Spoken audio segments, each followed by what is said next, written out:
Hey friends, how are you? And I mean, how are you really doing?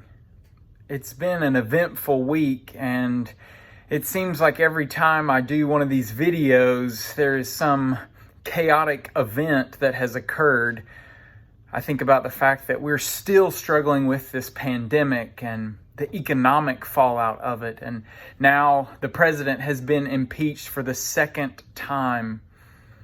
These events, even though they're national, they play out on a very personal, local level in our families and in our hearts and minds. And so I want to encourage you to come up for air, to take a step back from the news cycle and to see how you're really doing.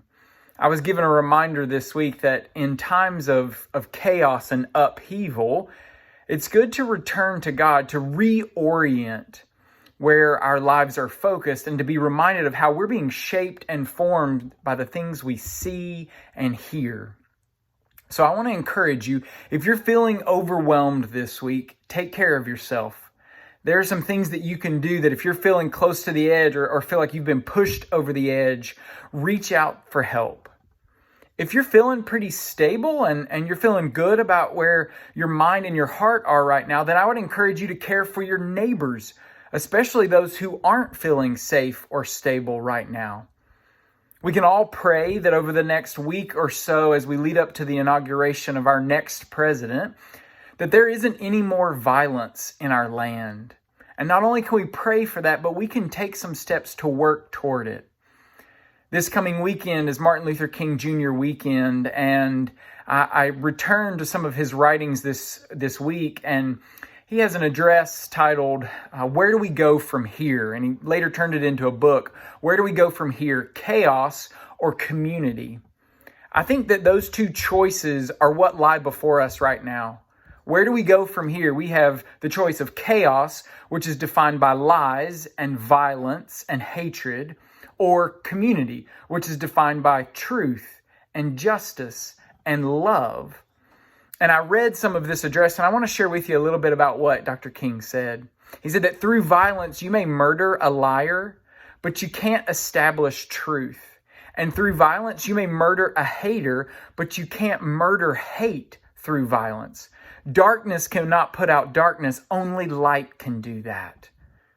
That's what we want to be about. We want to be a people who are battling the darkness, not with darkness. We're not battling the violence or the hatred with more violence or more hatred, but with truth and with love.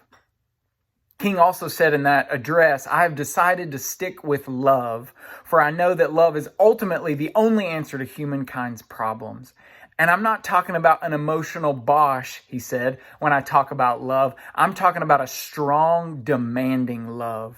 And it needs to be strong and demanding, he said, because of the hatred that he's seen and the way hatred affects people's lives and how it distorts their faces and their personalities. He sees that the image of God is breaking down in people because of hatred. So he said that hate is too great a burden to bear. And we have seen hatred in these last few days.